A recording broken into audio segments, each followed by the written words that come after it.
Hello, hello, hello. How we doing, our viewers today? It's great to be here with you this wonderful, wonderful day. It's a blessed day. Can you all believe it's already the second half of the year? It's just went like that, and I couldn't do this alone. So I just want to just welcome my wonderful, wonderful, wonderful sisters on the Wealth Bridge, Modupe and Adebola. It's great to have you. You guys look stunning. You guys are beautiful as ever. It's great to have you. How you guys doing? Blessed and highly favored. How you doing, brother? Awesome. I'm doing great. It's great to see you. How you doing, Adebola? I'm doing great. It's great to be back. It's great to be back doing this with you too. All Wonderful. right, all right. And our viewers, thank you for always staying in tune with us. We thank you for following us. We thank you for subscribing. If you haven't done so, I don't know what you're waiting for. Hit that subscribe bell, share, and like.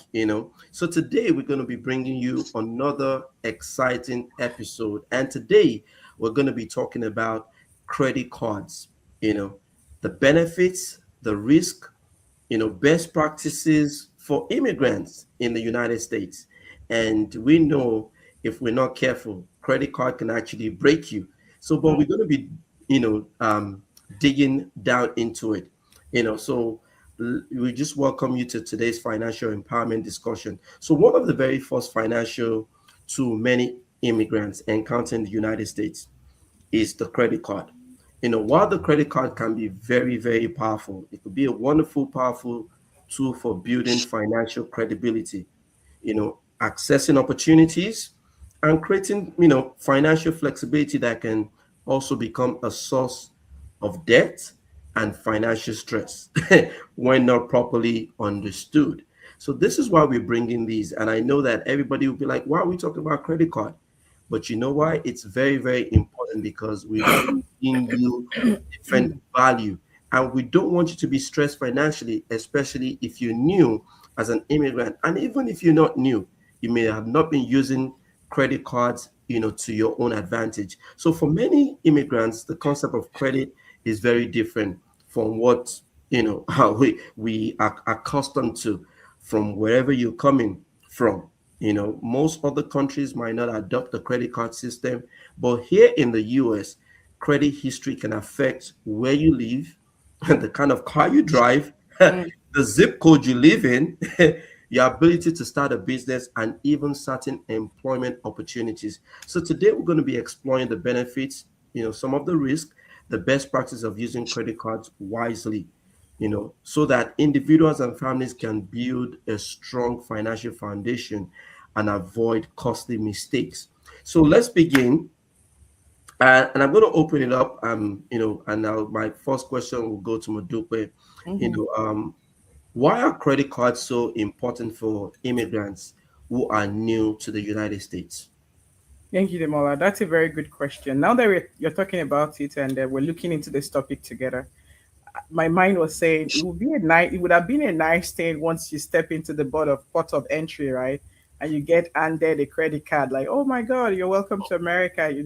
Here is your credit card for your use. But That would be unfortunately, it nice. doesn't work like that, right? It doesn't. It would have been a nice thing if that was it, right?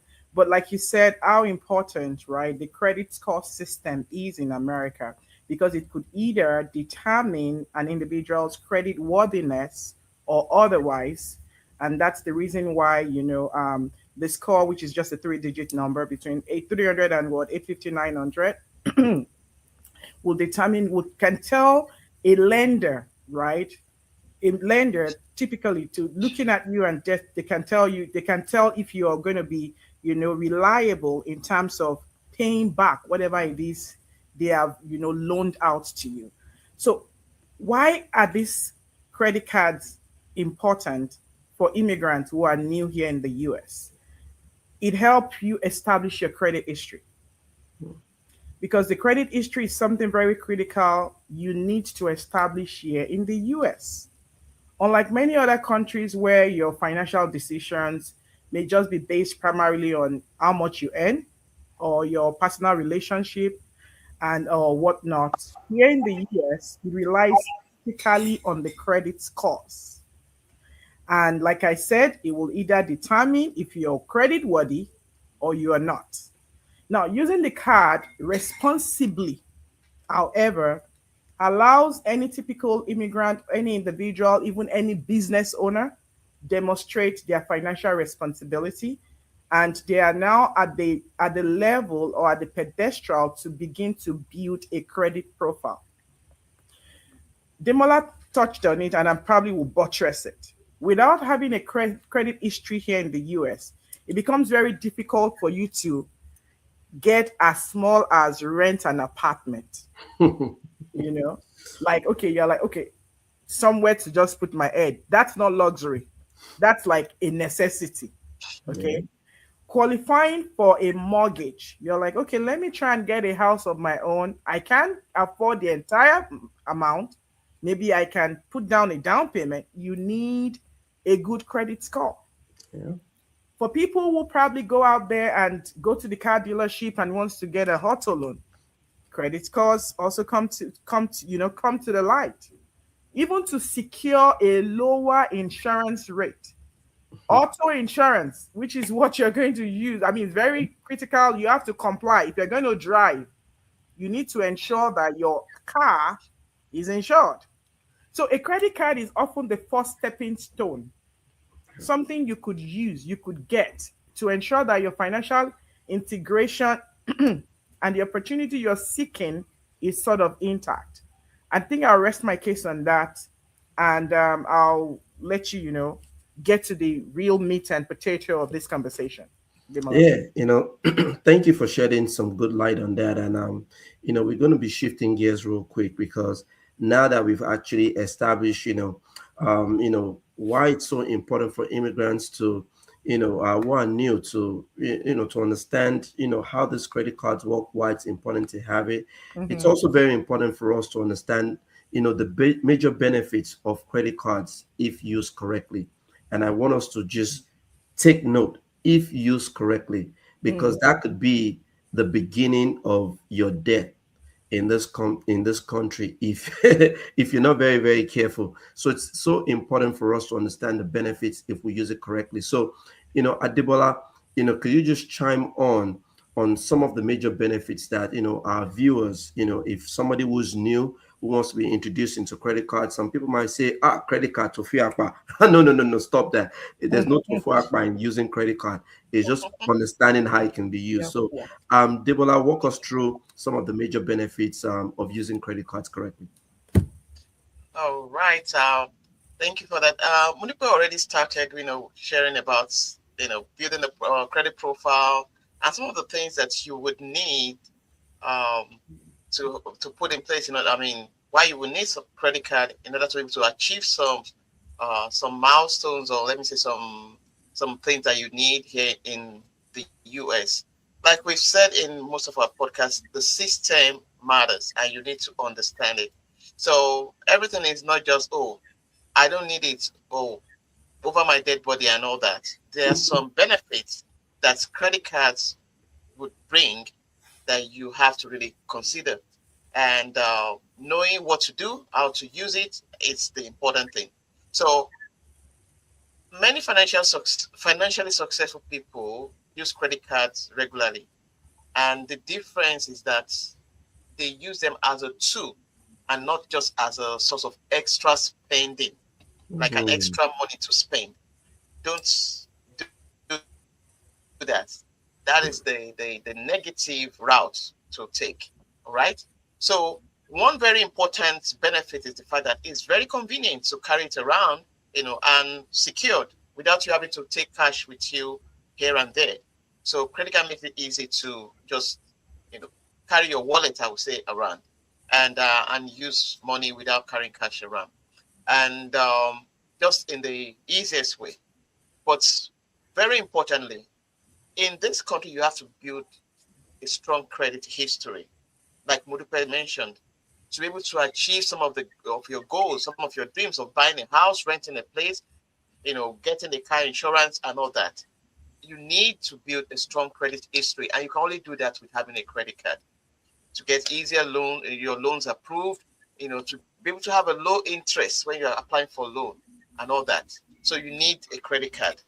Access to better mortgage and all that, you need a credit card. You need to build that history to be able to achieve that. And you can get a lower mortgage interest rate. And um, another thing is, I believe, is the fraud protection and security. Fraud protection. Credit cards generally offer stronger fraud protection than debit cards. If authorized charges appear, you can dispute this transaction. The card issuer can investigate, and your bank account's balance is typically not immediately impacted. So this added layer of protection can provide peace of mind. I know this is something that immigrants would love. So, and also we have rewards. A lot of credit cards have rewards, some cashback, and some travel benefits. Depends on what you need. The most important thing is not to just have it for just as an extra money to spend. That is something, a misconception, something you need to erase from your mind. All right. So you can use it for emergency, financial flexibility, and even purchase protection benefits and much more. So I'm going to stop there so that we can visit some other things today. Okay, back to Wow, you. man, I love that. I mean, just hearing all the benefits you just said, it makes me want to go apply for more credit cards. No, no, no. No, Act Really, responsibly. really. Uh, Act responsibly. Don't go get more credit cards if you don't need it. And mm-mm, it's all. Remember, we talked about using it correctly. So mm. the idea is not just accumulating it. Are you leveraging it for something? Just like you talked about the rewards and all the benefits. It's all about leverage, understanding how the system work, and using the financial tools available to us to actually make life more convenient, make things to be able to build certain things, certain comfort in life. So thank you for all those benefits that you listed out there. The same way, they say every coin has two sides. So Mudupe, what would you say, as you enlighten our viewers, are some of the biggest mistakes immigrants make when it comes to using credit cards? And to be honest, you nailed it. You know how you say when purpose is unknown, abuse becomes inevitable. Yeah. I say that's what it is. Many people just new to the system, not again embracing and understanding what this does. They literally get a 10,000, for instance, credit card, and they literally think, oh my gosh, 10,000 is mine. The $10,000 is mine. Oh No, my it's God. not. That is just your credit limit saying we have been given this available amount in case you have a need for it. That is your limit. And for every time you use a portion of this limit, there are credit terms, that are already applied to it, depending on whatever interest you got qualified for, which is also subject to your credit rating, your credit score. So most of the mistakes many immigrants make is thinking that their credit limit is actually their available spending money. yeah. It's not. Not at So all. it shouldn't be treated as such. It is not your asset. As a matter of fact, it's a liability in your name, Yeah. right? Waiting to be used up. And when used up, you're being assessed on that amount. Another mistake many people make is the credit card companies also know what they're doing, right? They are not in business to run charity. So they give you that amount for your use at your convenience. You heard everything Debola talked about. And then every single month, every cycle, right? They send you the statement and then they tell you how much outstanding balance you have. They also will tell you what is the minimum amount you should pay. So many people fall for that gimmicks and say, oh, this is the minimum I should pay. And then they go ahead and pay the minimum. What does that do? While the minimum might sound convenient for you to pay at that point in time, but you're literally sitting on a bigger debt. While the minimum payment keeps your account current, so you are not asked to say, hey, you've defaulted. You're on, you're current.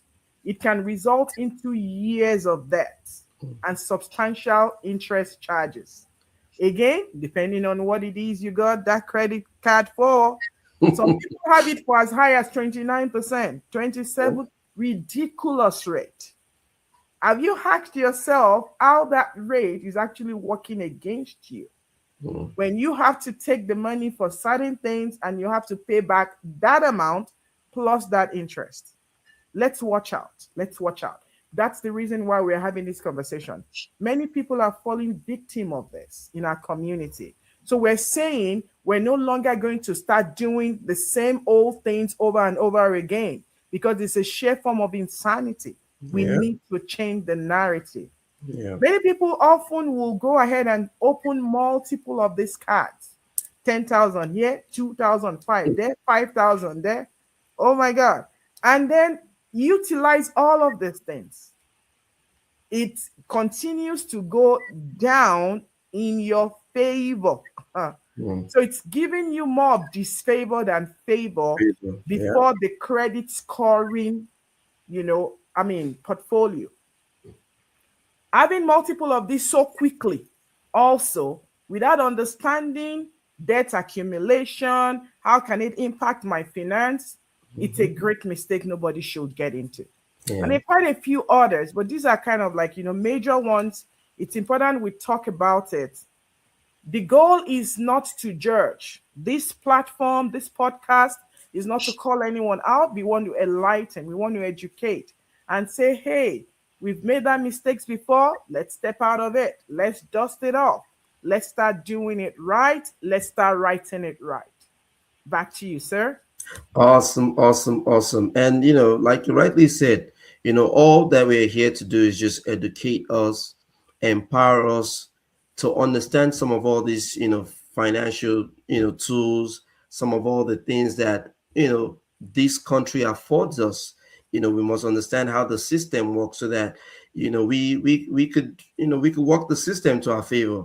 And that's so important. So while still talking about, how, this credit card could impact one negatively, you know, um, Debola, how does credit card debt affect someone's financial future? Because that's something a lot of people don't talk about a lot. Some people are in credit card debt and it's probably put them in a very bad situation. So, just enlighten us, how this credit cards, how does it affect one, if you start going into debt? How does it affect someone's financial future? All right. I mean, let's be frank. Just like any kind of debt, nobody really wants to carry, to have that burden of debt, whatever form they come. Credit card debt can have a major impact on a person's financial future. Any kind of debt. So it doesn't matter what's brought it about, especially when balances are carried month to month, month after month, rather, like Mudipe was just saying. Those high interests, and you're just paying the minimum payment due, but whatever it is.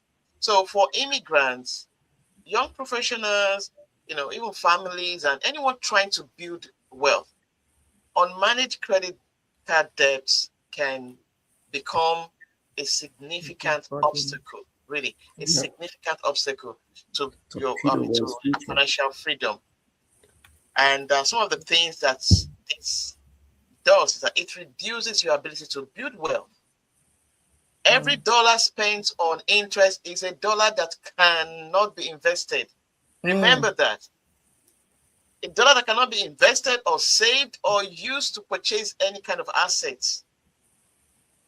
So for instance, someone carries a 10,000 credit balance at 24% interest and only makes minimum payments, like Modipe was just saying. They will end up paying thousands of dollars of interest over time. And I see that in my credit card statement. If you pay the minimum payment alone, it will take you so years to pay it off, and this is what you will have paid. And you think you're just paying. Oh, I only have to pay a little. So instead of investing for retirement, building an emergency fund, or buying a home, starting a business, you are paying interest to the credit card company. Mm. So we have to be careful. It's easy money. It's tempting to use it to do different things. But make sure that you are paying it back as soon as possible. And don't Mhm. just use it for anything. Use it for things that matters, that you know that this is going to bring in a return. It can also damage your credit score. You don't want that to happen. High credit balances increase your credit utilization ratio, and then lowers your credits. And all those things, all those dreams, all those things that you would only get with a good credit score, now they'll be far to reach. Hmm. Mm. Then the stress comes in. Financial stress, emotional stress, because you have the debt, you have this, credit card companies are after you, or and all that. Anxiety, relationship conflicts, and all those kind of things setting. Wow. So many people feel trapped because their income goes towards debt payments instead of future goals. You don't want Hmm. that to happen. You don't want your financial opportunities to be limited, or you don't want your goals and dreams to just start disappearing before you because of the effect of you having a debt. That's just a thing. Hmm. All right. So let's be careful. Pay off your cards on time. Make sure that you are not using your cards, too much, like at a time. And remember to pay more than just the minimum payment due. Wow. Pay more than just the minimum payment due. I'll stop there. Well, I mean, thank you for that. That was very very explanatory. And if you're finding value for those who are watching us, right now, if you're live with us right now, put some comment. Tell us about what you're going through with your own credit card, or what your how many percentage you paying on your own credit card, or how you using your credit card, or what are some of the best practices that you are taking advantage of. So real quick, Modupe, how can immigrants build credit? If they have no credit, we've established that credit Mhm. cards are good. We've established that if you use them incorrectly, then that's when it becomes a burden. It could become stressful financially. But somebody saying, I just came into the country, and I want to build credit. I want to take advantage of all these benefits you're talking about. So how can they build credit if they have no credit history? That's a very good question, and in fact, it's actually tell it's I'm actually that's actually how I started building credit when I got into this country. So I'm going to just use myself as an example.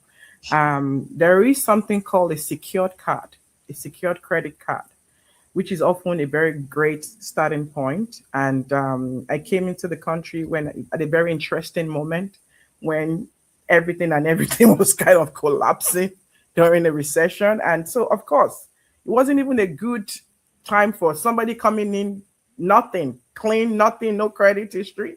Yeah. So this is the time where you can speak to your bank, and banks do give that. The money there is going to be your money. So that's like your money, but the bank works with you, and it's called a secured card.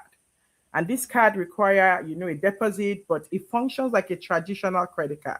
So the money in that account is yours. Okay, the money in there, it's yours, it's your own. However, it will act as if you're using that card to make purchase, and gradually it keeps giving you the points you need here and there.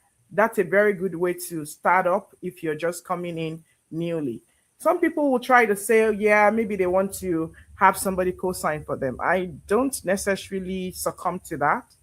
I will rather, you run your lane, do your thing, and definitely, it should work for you, especially, I mean, if you're just, a single individual.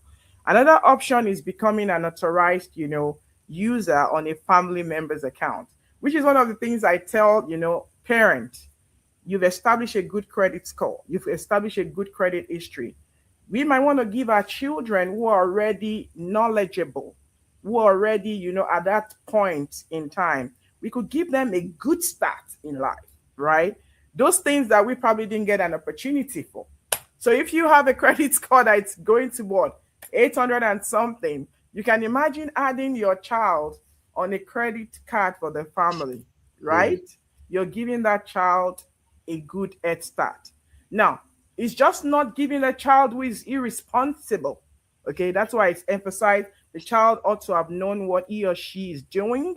And of course, consistent on time payment. I have a philosophy: if you're going to use that card, let it be a purchase you need. So you've already, you have the money for it. You make the payment right there, right there. So it's counting for you and you're not having to pay a lot of interest on it. And there are quite a few cards out there whereby they have some plans and they tell you, you know, you make a purchase based on a particular amount and you don't have to be charged interest for a long extended time, maybe 18 months, maybe 1 year. So that's a good one, right? You can plan accordingly and shop right so that you can get things, in the way and the manner in which you want. So first and foremost, coming newly here, get a secured card. Many awesome. banks will provide that, to individuals.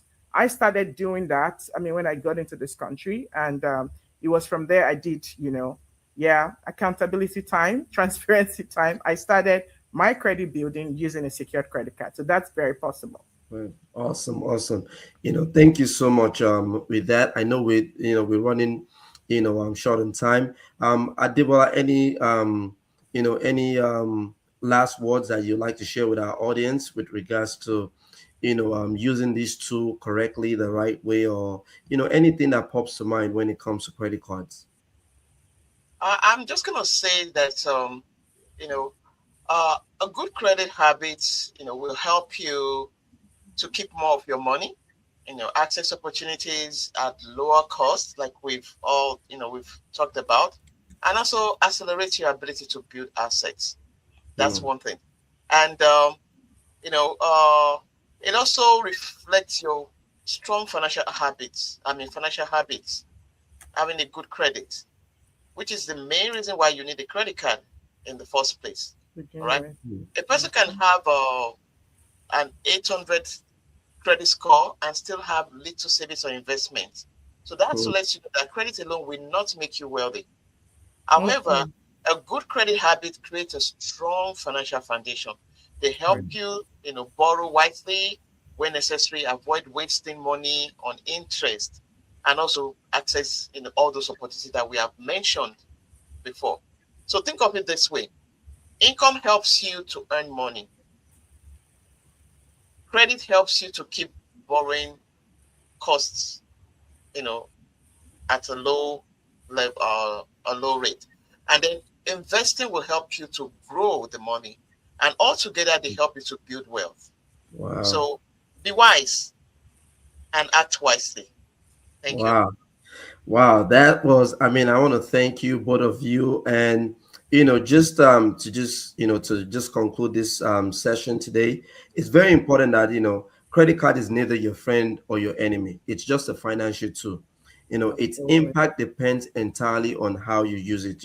So for most immigrants, seeking to build a successful financial future here in the US, understanding credit is not optional, Mm. it is very essential. So, start where you are. Learn how the credit works, use credit cards responsibly, pay your bills on time, avoid unnecessary debts, monitor your credit score regularly, make financial education a lifelong commitment. The habits you build today can determine the opportunities available to you tomorrow. We want to thank you all. Thank you for tuning in, and we'll see you on our next episode. Thank you, Modupe. Thank you, Adebola. See you on the next time. Don't forget to subscribe, like, and share. On our next episode, stay blessed and stay well. God bless you. Keep winning, everyone. Yeah. Bye. Amen.